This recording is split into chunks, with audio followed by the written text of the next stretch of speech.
नमस्कार। 12वीं कक्षा की पुस्तक राजनीति विज्ञान की पुस्तक स्वतंत्र भारत में राजनीति का अध्याय 7 हम करेंगे और नाम है अध्याय का जन आंदोलनों का उदय। तो इसमें कई प्रकार के आंदोलन हम करेंगे। आज का हमारा आंदोलन है ताड़ी विरोधी आंदोलन क्या था। ताड़ी विरोधी आंदोलन क्या था, यह आज का हमारा विषय रहेगा। क्या था यह आंदोलन? सबसे पहले यह जान लेना जरूरी है कि ताड़ी किसे कहते हैं, कि होती क्या है ताड़ी। ये ताड़ी जो है ताली नहीं है जो ताड़ियां आप मारते हैं, कभी आप ये सोच रहे हैं। तो ध्यान से अगर आप सुनेंगे तो आपको इस आंदोलन के बारे में पता चलेगा। ताड़ी कच्ची शराब को कहते हैं जिसे गांव के लोग प्रायः अपने घरों में निकालते, जिसको आप देसी शराब कहते हैं। तो आंध्र प्रदेश में उसको ताड़ी कहते थे वो।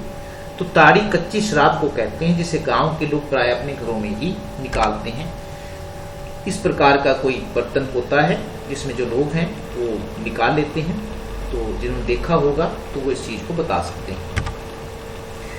ताड़ी विरोधी आंदोलन 1990 में आंध्र प्रदेश के नेल्लोर जिले के एक गांव, और गांव का नाम था दुब्बरगंडा, में शुरू हुआ था। ध्यान से आप इस चीज को अंडरलाइन कर लीजिए या अपने नोट कर लीजिए या फिर याद कर लीजिए कि यह आंदोलन कहां पर चलाया गया था। 1990 में आंध्र प्रदेश के नेल्लोर जिले के एक गांव दुब्बरगंडा में शुरू हुआ था। ये आप मैप दे रहे हैं, देख रहे हैं भारत का, और अगर आप इसको ध्यान से देखें तो ये आंध्र प्रदेश है। यहाँ पर इसमें से एक अलग राज्य बना दिया गया वर्तमान समय में, तेलंगाना, जिसकी राजधानी आंध्र प्रदेश है। लेकिन उसके बाद ये जो बचा हुआ है ये आंध्र प्रदेश है। नेक्स्ट वाले जो मैप में आप सिर्फ आंध्र प्रदेश देख रहे हैं, वो इस आंध्र प्रदेश में हम बात कर रहे थे नेल्लोर। ये जिला है नेल्लोर, जहाँ पर ये आंदोलन नेल्लोर के गांव में चलाया गया था। तो ये एक जिला है नेल्लोर, और यहाँ पर ये ताड़ी विरोधी आंदोलन चला था। इस गांव में प्रौढ़ शिक्षा कार्यक्रम चलाया जा रहा था। कार्यक्रम प्रौढ़ शिक्षा मतलब प्रौढ़ों को पढ़ाने के लिए, 35 साल से जो ज्यादा के व्यक्ति होते हैं उनको शिक्षित करने के लिए, फिर साक्षर बनाने के लिए, ताकि वो सिर्फ पढ़ लिख सके। ये कार्यक्रम भारत सरकार द्वारा चलाया गया था जिसको प्रौढ़ शिक्षा कार्यक्रम कहते थे। तो इस कार्यक्रम के अंतर्गत प्रौढ़ लोगों को शिक्षित किया गया था, या फिर हम कह सकते हैं साक्षर किया गया था, मतलब उनको इस लायक बनाया गया था ताकि वो पढ़ और लिख सके। तो इस गांव में प्रौढ़ शिक्षा कार्यक्रम चलाया जा रहा था।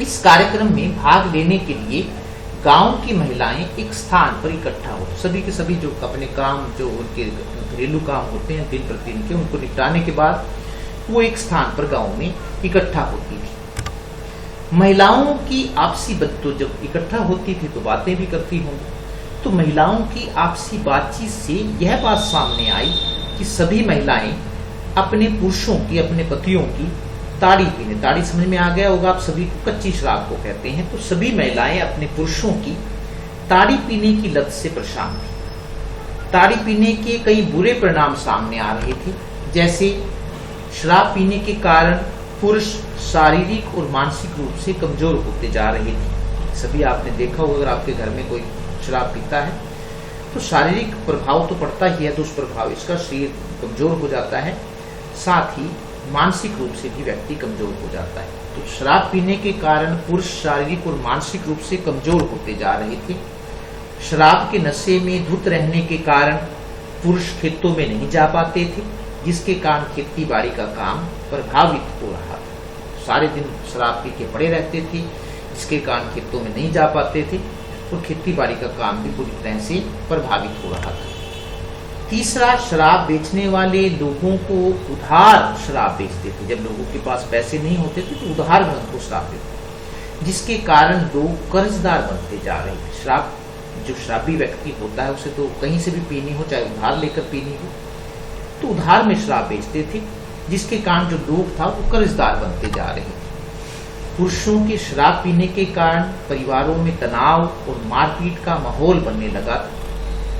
भुक्तभोगी हैं जो वो जानते हैं कि जिन परिवारों में कोई पुरुष शराब पीता है वो किस तरह से फिर वहाँ तनाव बना रहता है, बच्चे डरे रहते हैं, और आने के बाद छोटी छोटी बात के ऊपर लड़ाई बढ़ जाती है जिससे मारपीट होती है। तो तनाव और मारपीट का माहौल बनने लगा था, जिसके कारण परिवार नाम की संस्था टूटने लगी। परिवार तभी चलता है जब उसमें शांति बनी रही, लेकिन अगर हर रोज मारपीट का माहौल रहे तो फिर परिवार नाम की संस्था नहीं चलती है। इन सब से परेशान होकर गांव की महिलाएं ताड़ी की बिक्री के खिलाफ आगे आई। जब सभी ने देखा कि सभी महिलाएं परेशान थी, तो सारी की सारी महिलाएं जो गांव की थी वो ताड़ी की बिक्री के खिलाफ आगे आई और शराब की दुकानों को बंद करने की मांग की। उनका साधारण सा नारा था, ताड़ी की बिक्री बंद करो। एक सिंपल सा नारा लेकर आई कि ताड़ी की बिक्री बंद करो और शराब की दुकानों को बंद करने की मांग की। उस साल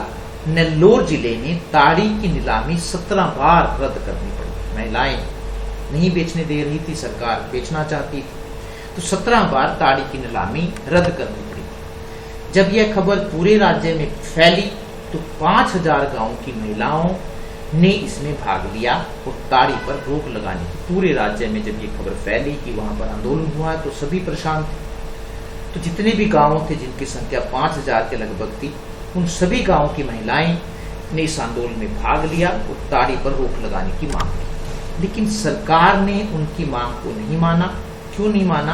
क्योंकि शराब की बिक्री से सरकार को भारी आमदनी होती है। तो राज्य सरकार का एक जो आय का जो साधन है वो शराब की बिक्री है, उससे राज्य सरकार को अरबों खरबों रुपए की आमदनी होती है। तो सरकार ने उनकी बात को नहीं माना क्योंकि सरकार की आमदनी पर प्रभाव पड़ रहा था। दूसरे जो अपराधी लोग होते हैं, जो इस धंधे में संलग्न होते हैं, उनमें और फिर सरकार में एक क्या कहते हैं हम, गठबंधन हो जाता है और फिर वो ऐसा करने नहीं देते हैं। तो सरकार ने उनकी बात को नहीं माना। ताड़ी विरोधी आंदोलन के प्रभाव, हालांकि सरकार ने इस आंदोलन में जिन महिलाओं ने भाग लिया उनकी बात को नहीं माना, लेकिन फिर भी इस आंदोलन के कई प्रभाव पड़े। पहला, हालांकि ताड़ी विरोधी आंदोलन ताड़ी की बिक्री पर रोक लगाने के लिए शुरू किया गया था, लेकिन आगे चलकर यह आंदोलन महिलाओं से जुड़े अन्य मुद्दों से जुड़ गया, जैसे घरेलू हिंसा, दहेज प्रथा, कार्यस्थलों पर महिलाओं का यौन उत्पीड़न आदि। वैसे तो ताड़ी पर रोक लगाने के लिए शुरू किया गया था, लेकिन जैसे जैसे महिलाएं जागृत होती गई तो महिलाओं के जो दूसरे मुद्दे थे उन मुद्दों को भी इसमें जोड़ दिया गया आंदोलन। जैसे घरेलू हिंसा, जो घरों में आमतौर पर होती है कि जब भी पुरुष अपनी बात मनवानी होती है तो वो हिंसा पर उतर आता है। दहेज प्रथा, कार्यस्थलों पर जहां पर महिलाएं काम करती है वहां पर महिलाओं से छेड़छाड़ की घटनाएं आमतौर पर होती रही, तो उन मुद्दों को भी इस आंदोलन के साथ जोड़ दिया गया। ताड़ी विरोधी आंदोलन ने ग्रामीण महिलाओं को जागरूक किया और उन्हें अपने ऊपर हो रहे जुल्मों के विरुद्ध आवाज उठाने के लिए प्रेरित किया। जब महिलाएं जागृत हुई तो इस आंदोलन ने उनको जागरूक करने में महत्वपूर्ण भूमिका निभाई। और इसके बाद क्या हुआ कि उन्हें अपने ऊपर जुल्मों के विरुद्ध आवाज उठाने के लिए प्रेरित किया। ताड़ी विरोधी आंदोलन ने महिलाओं में यह जागृति पैदा की कि वे भी किसी काम में पुरुषों से पीछे नहीं, क्योंकि जब पुरुष शराब पी के पड़े रहते थे, खेतों का काम बुरी तरह प्रभावित हो रहा था, तो महिलाओं ने खेत भी संभाले और आंदोलन का नेतृत्व भी किया। तो इससे महिलाओं में जागृति पैदा हुई और उनको लगा कि वे भी किसी काम में पुरुषों से पीछे नहीं है। चौथा प्रभाव इसका जो पड़ा वो था, इसी आंदोलन के द्वारा आगे चलकर महिलाओं ने लिंग के आधार पर होने वाले भेदभाव का विरोध किया। समाज में जो लिंग के आधार पर भेदभाव हमारे समाज में होता है, लड़की को छोटा समझा जाता है और लड़के को ऊंचे स्थान पर बिठाया जाता है, तो उस भेदभाव का विरोध किया और संपत्ति में पुत्रों के समान पुत्रियों को भी समान हिस्सेदारी देने की मांग की। ये मांग जोर शोर से उठी कि जितना हिस्सा माता पिता की संपत्ति में पुत्रों का होता है, बेटों का होता है, उतना ही बराबर हिस्सा बेटियों का भी होना चाहिए। तो इस आंदोलन की ये भी एक बड़ी उपलब्धि थी और ये भी इसका एक बड़ा प्रभाव था। धन्यवाद।